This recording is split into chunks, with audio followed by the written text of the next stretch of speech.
Welcome everyone, thank you for joining us.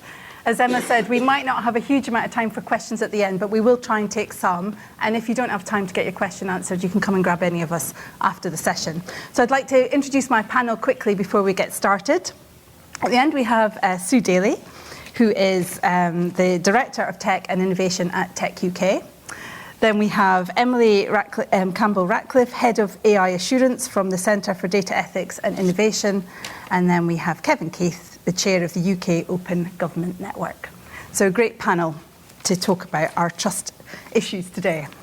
So our trust issues. Well, we might have issues. That's a completely different panel. It's a different panel. It's a safe space. So what I'd like to start with is a question to the panel. What needs to happen next in the data ecosystem to ensure that open data and data across the spectrum can be trusted? That's quite a big question. So, Sue, if I could start with you from the TechUK side. Yeah, it's a big question, and it's like a panel all in itself. And it's, oh, hello. It's a real thrill to be here. Morning, everybody. And it's a really important topic, and really great that we're discussing this at the beginning of today as well, because I'd imagine what we're going to talk about is going to feed into all of your discussions in the room today. I mean, we've come a long way, right? We're doing some great things. I'm sure we'll touch on this right now. Progress and momentum in recognizing trust as a really, I would say trust and confidence in data is a really important topic for how we get this right and unlock the power and value of data for our economy, society, and the planet. Last year, that was 2022, right? Yes. Yeah. Last year, TechUK, we did a piece of work around getting the UK back on track in terms of data sharing and open data, and looking at where we're going in the direction of travel, kind of taking a bit of a sense check of how far we've got and what we still need to do going forward. And obviously, trust was a key component of that, but also looking at the kind of mechanics and how data flows through the UK, through industry and academia and government, and how do we get that right. And the three things that we kind of highlighted as really important for getting data sharing right, and therefore data trust right, is one, making sure we've got the right data governance, frameworks in place, and that people understand it and know what those legal and regulatory frameworks can do to support them to get this right. Two is to make sure we got the market environment right, so it enables, incentivizes data sharing, but data sharing with trust. And then three is that culture of trust, and that culture, those three words there's quite a lot unpacked in that. But if we can get those three right, we think that's important for moving us forward. And I'll pause there because we've not much time. Culture and trust, it's quite a nebulous word, isn't it, trust? And I think trying to pin it down is really useful so people can split it out. So I think that's really useful. Yeah, to it means different things to different people as well, which I'm sure yes. we'll touch on as well. Yeah, thank you, Sue. Emily. Yeah, I think actually kind of moving on from that. So in the kind of the assurance program that I run at the centre, and kind of I think similarly with you, Angela, we speak about trust. When we talk about trust, we talk about what we call justified trust. So that is kind of where systems are both trusted and trustworthy. So we kind of work to ensure that systems are trustworthy by kind of agreeing upon specific standards and kind of measurement techniques to ensure that systems are appropriately kind of and effectively analysed so people know that they can trust them.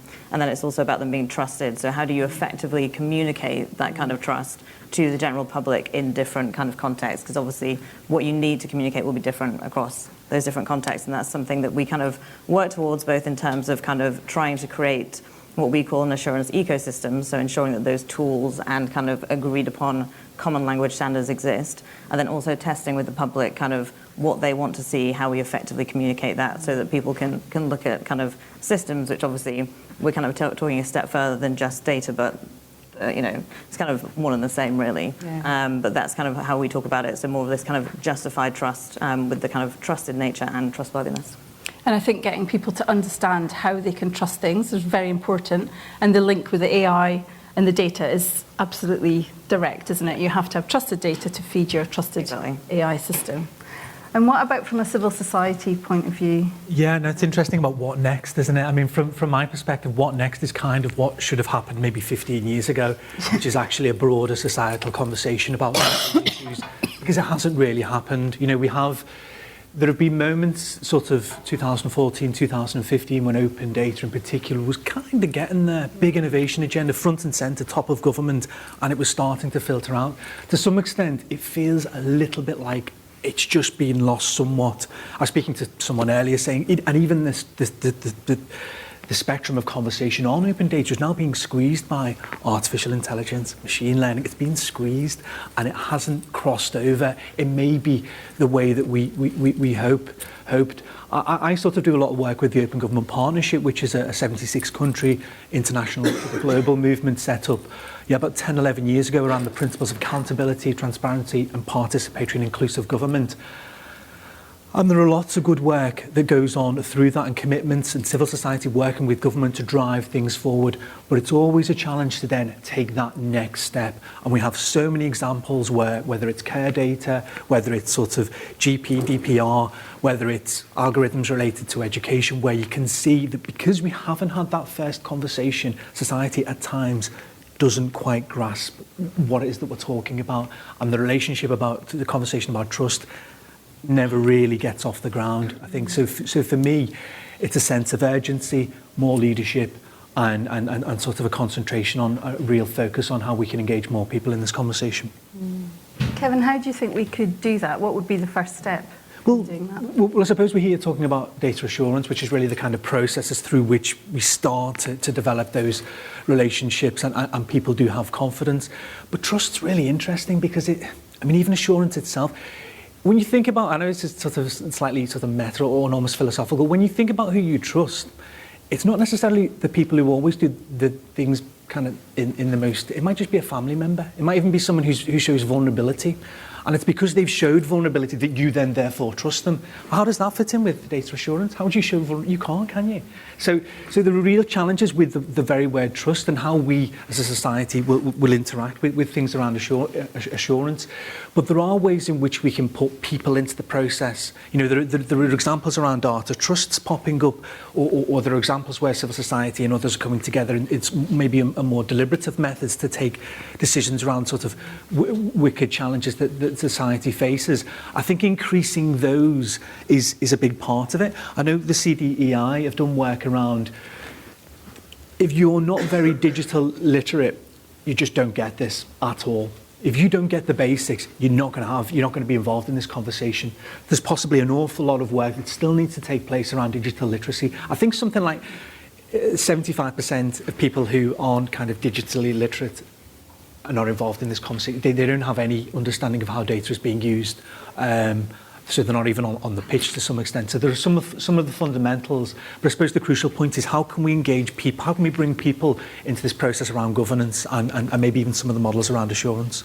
Yeah, I was going to come to you, Sue, actually. Oh, yes, perfect. It's just two really, really great points. Just two things I would say. It's like, I think there's also a part of not just who you trust, but are we, and I've been saying this for a number of years, so perhaps we need to continue to say this, how do we, and it's an overused phrase, but how do we bring people on this journey with us, right? How do we explain enough to people what their data means? You know, if I use this data in this certain way and be open and transparent, and this is how it's being used, we could unlock this, or we could achieve this, or this is what we could do for your family or your community, or to help cure an uncurable disease up to now. If we can explain that to people, we get there, not just trust, but I think confidence as well, that, okay, yeah, look, I understand that, and therefore, yeah, I want to use my data for that, right? How do we get to that point of going, well, why aren't you asking to use my data? Because I would share my data to help with that. The other thing I think, just on the point of the conversation, I think the ethics conversation has really helped, right? Yeah. I've been on, and there have been numerous, not just because I've been there, but like citizens juries, like the ICO has done citizens juries, other organisations have done citizens juries around algorithms, and this was, a couple of years ago, but it started that conversation. It's not a tick box exercise, right? You have to continue that conversation. But I think that citizens jury approach that the AI conversation has kind of helped create could be really useful for moving us forward as well. Yeah, sorry, can I also just jump in there? But kind of on your first point, and also Kevin, you mentioned vulnerability, and Sue, you kind of talked about, and helping people understand what their data is being used for and why, and what the effects are. I think, you can kind of encompass that all in transparency, right? When people are vulnerable, that's kind of Putting it all out there. Putting it all out there, and that's them being transparent. I think, if we one of the key tenets of data ethics is transparency, and I think, for trustworthiness and for things to be trusted, Being able to challenge. being able to things as well, challenge yeah. and, hold things accountable, you really need that transparency element, and I think that kind of encompasses. Yeah, I completely agree. And just one other thing as well. I mean, trust, and this is often said, it's context specific, isn't it? People trust things at different times. I often think the pandemic was a great example of how the conversation with regards to trust and data could go, should go, and shouldn't go. It was, the Overton window whereby at particular times of crises, the political spectrum sort of expands and governments can tend to do more because people appreciate the need for the government to act in a certain way. And you often see it in times of crises, but it's not necessarily always the best time to have detailed conversations about data and rights associated with data, because the language we use is really difficult as well. This notion of it being my data is really not helpful, but rights associated with data and how that fits into the system is much more helpful. But in context of the pandemic, you could see how it was going to evolve. There was such an obvious way that data could support the process, be it through vaccination or be it through enabling people to know, areas where there's high rates of COVID and various other things. But it quickly broke down into conversations about, okay, which is the more secure system? How's that going to map out? And this wasn't necessarily a conversation with the public, this was a conversation with those in the know. But then it started to filter out and people start to get concerns about privacy because we haven't really had the conversation about how data is used and can be beneficial. And then before you know it, privacy starts to outweigh that. And then before you know it, it's pretty much just closed down and you don't really have maybe an app that could have been as effective as it could have been. We saw the same with GDPR as well, and 1 million people kind of opting out. And I think, again, because we hadn't had the genuine conversation about some of the fundamentals in this issue, the privacy kind of debate kind of kicks in, and we're back to square one as well. Outside of the pressing need or even the crisis, we just need to have the conversation now across society. It matters so much. It's been urgent for so many years, but we just need to have it now without waiting for the next crisis before we try and get things done. I mean, I think personal data is a big topic, isn't it? But some of the research we've done at the ODI is showing that it's organisations who are publishing data who want to show that they have that data can be trusted and can be used, and that can also help unlock the value of that data. Emily, what would you say about the role of standards in that kind of more ecosystem of organisations who are trying to publish data? So for us, I think we very much view standards as kind of this common language that kind of, help ensure that kind of more systems, but also, I suppose, data sets, open data can be trusted by people because there is a kind of common comparison internationally. It's interoperable. You can kind of have these common standards to measure against, to test against, and then you understand kind of, what a data set means or what kind of data it holds and its limitations. And I think, so there's those technical standards, but I mean, it's not quite standards, it's more norms, but something that we, kind of also talk about is, I think often people forget to, I suppose, kind of talk openly about the limitations of certain data sets, and then, people build models based on those data sets and they say, oh, this is this wonderful model, but it's kind of like, okay, well, what was the data missing? And no one really wants to everyone, particularly in my space, is kind of loves to hype. And I think kind of having this kind of standard of talking about the limitations, talking about the potential kind of risks involved with using certain data sets also will kind of eventually build trust, because otherwise you get this kind of hype cycle where everything's hyped up and then something goes wrong because no one's talked about the limitations of the kind of data that it was built on, and then public trust falls again. And so kind of having, I suppose, kind of standards but also norms of talking about those things and kind of responsible use and publication of data and models based on the data is also really important. So kind of both these technical standards and I suppose more cultural standards, but norms really. Yeah, I think that's so important. Yes. Like, challenge the data. We need to, challenge what the data is telling us. But we agree, and we think one area where, I'm sure this probably came up yesterday, where standards could really play a role is around data quality, right? So data quality. If I had £1 every time data quality was mentioned to me in a week, I'd be a much richer woman than I am. No, I'm not rich, really. So data quality, how could standards help to really overcome that challenge of data quality, because data quality then goes to, well, do I trust what this data is telling me? And then if I trust it, then I can help explain to other people why they should trust it. And then you have the loop of trust. There you go. The loop of trust. That's a good phrase. Yeah, thank you. And it's so important. So how can standards help to overcome what is a core challenge, whether you're a large business, a small business, an SME, or one person, the quality of the data. And along with standards, what about ethics? You mentioned it earlier. Obviously, at the ODI, we do a lot of work in the ethics space. That can also help build that trust. Do you agree, Sue? Absolutely, particularly as we're talking about not just what does data mean for me and what does this data say about me, which perhaps is the conversation we were having 15 years ago, right? But also now, well, how are decisions being made about me based on my data? So particularly relevant to AI, but it's relevant to other technologies as well, of course. But increasingly, data is being used in AI systems and algorithms by public sector, private sector, beyond. So how can we build trust and confidence in those systems? Because they are, as we all know, becoming part of our everyday life, and they will increasingly. But they're driven by data, right? It's just maths and data. So it's not magic, it's just data, I heard someone say, which is brilliant. So how do you trust, how do you build confidence in those systems, in that data? It's being able to think about, well, not just what does this mean in terms of the data, but what does this mean in terms of people? How do we make sure that human beings, human values at the core of how we develop, how we design, how we implement, and how we adopt and use these systems? So making sure that systems are explainable, are transparent, challenges, decisions made in these systems with data can be challenged, can be explained. Those kind of ethical concepts brought into technology, which has been fascinating. I mean, TechUK, we've been working on this for, as you know, probably about 6-7 years now. And it's a really important issue that, to be really clear, industry want to get right as well, right? Yes. Want to get this right. So how do we get this right? I think the UK has a really good strength in that kind of ethics community that's evolved over the number of years, well ahead of the conversation of the EU or the US. So we need to build on that, right? And to Kevin's point, we need to build on that community to help us bring people into that conversation, which I think has started, but I agree ethics as well is not a tick box exercise. No. It's something we're going to have to continue to talk about as technology evolves. Yeah, no, I remember when the ODI did like an ethics map. We've got a data ethics canvas. Yeah. Available for free from our dragons website. In it, and there was a dragon. Oh no, that's a map. Oh, okay. But it was great to see, because I think for the first time, I mean, lots of people have been having that conversation, but it's just helpful when you see something kind of mapped out, and that people have spent a long time kind of contributing to that.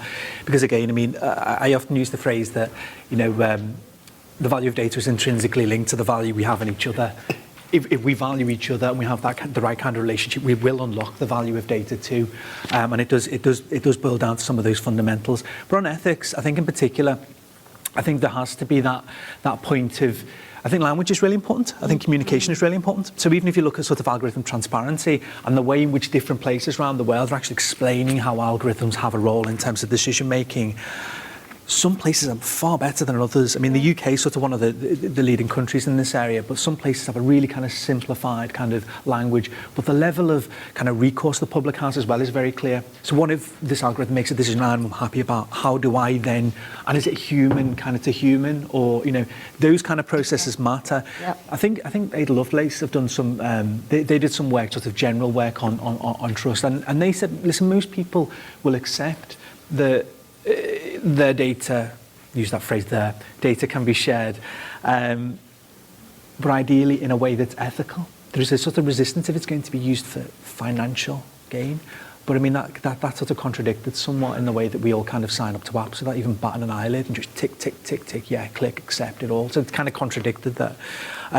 But there is a general sense that people will, if they understand the ethical context in which data is being used to advance aspects of health, for example. Which is progress in itself, right? If people are thinking about this in that way, and obviously a survey is not the full story, but are understanding it, then that to me is It's a good thing. It's a good challenge, right? Challenge it. Ask the questions, because that's what we need to do to get this right. Still some complexities in there, though. There was this notion of data trust deficit, whereby people trust the NHS, but they may not necessarily trust the NHS with data. And there's still those kind of issues within that. You know, we might trust an organisation's brand, but we might not trust what that organisation does as part of its, you know, kind of day-to-day. So. Yeah. I'm really aware of time. We've got a few minutes left. It's gone so quickly. Do we have any questions from our lovely audience? We knew this was going to happen. Yeah, I knew it. Guaranteed. Too much. Ed. Thanks, Angela. Ed Parsons Could you from just Google. wait for a second, sorry, Oh. because we're streaming, we need to get microphones. Oh. It's a bit clunky, I'm so sorry. Just so that our audience online can hear. We could stay here all day, though, if that would help. Now we can just get the... Sure our other speakers. Yeah. We've got loads of topics. So let's do it. Yeah, bring it on. Might try by semaphore. Great. Is that working? Perhaps. Thank you. Ed Parsons from Google. When can we put personal data in a box? Because there's lots of other types of data that we have to worry about capture. Perhaps, indeed, most of the data that is captured and created at the moment isn't personal data. But we always get sucked into worrying about personal data and the ethics of that. How do we change the conversation to recognise that there are lots of other types of data that it's equally important to get open and accessible to people? Yeah. Well, great question, Ed. And actually today we've launched our data assurance white paper at the ODI, which is not all about personal data. So I'd like to direct you all to have a look at that. But you're completely correct. It's very easy from a personal point of view to think about your own data that you don't own. But actually we're thinking more about the value of data in the data ecosystem, which is not actually all personal data. Yeah. Emily, I don't know if you've got a... Yeah, great question. On our minds all the time. I think, you know, it's really hard. There's a kind of, realistically, there's just a kind of ongoing educational piece to kind of remind people that, you know, when we talk about data, we don't just mean personal data. Sometimes we do, but we don't always. And I think it's more about, you know, we spoke, Kevin, about this previously, kind of, there's a lot of work to do in kind of engaging the public and helping them to understand the different types of data. And also even, you know, in government, we work with a lot of other government departments, kind of helping them to promote innovation in a kind of ethical way. And as soon as you mention kind of data, again, their minds go straight to personal data. And I think just kind of making sure that there are kind of bodies who can kind of educate those groups and kind of move the conversation along, then hopefully once you kind of, you know, it multiplies, right? You kind of teach one directorate that we don't just mean personal data, we mean all these other types of data, and then they'll hopefully, you know, raise it when they get told, oh, you're talking about personal data. No, we're not. So it's kind of, I'm not sure there's an easy answer, to be honest. Otherwise we would have solved it by now. But I think there's obviously an educational piece, and it's kind of both in terms of kind of industry, government and the general public. There's kind of education a piece all across those areas, and yeah, kind of organisations like TechUK, like ourselves with government and others publicly. But Kevin. Yeah, I'm sorry, I normally say that. It's the one panel I haven't said it. Let's just remember that not all data is personal data, so thank you for that. But I would also just say, though, that just because it's not personal data doesn't mean there may not be ethical issues or that needs to be part of the conversation. So as we all know, data can lead to information, can lead to insights, and then it's how those insights are used in an ethical and responsible way. So I don't think we can divide the ethics conversation from personal, non-personal, but completely agree. And the report I mentioned that we published last year is around business data. It's obviously there's some lines where it blurs, but yes, absolutely, it's around B2B data and how do we get that right, not just for industry and society, but scientific research and other things. Absolutely. Yeah, great point. Just on the fundamentals around different types of data, you know, open, shared, closed. It's not really out there, is it? We just talk about data as this big lump. No notion of it being even co-created. The relationship between different parties. So it's a very valid point. I think that to some extent, politics often comes into it, and politics is often related to kind of public data, and often political decisions impact on resources and on leadership on particular issues, and maybe that's why there is such an emphasis. Thank you. Thanks, Ed. Emma, I think we've run out of time, but as Sue said, we could actually sit here all day. Yeah. So if you want to find us in the exhibition, or we'll hang around here for a little bit, do come and talk to us. Do have a look at the ODI website. We've got our data ethics canvas is available under an open data license. And as I said, our white paper on data assurance is published today. So have a look at that and contact me if you've got any questions. But I'd like to thank Sue, Emily and Kevin for their insights today. Lots of great information. Thank you very much.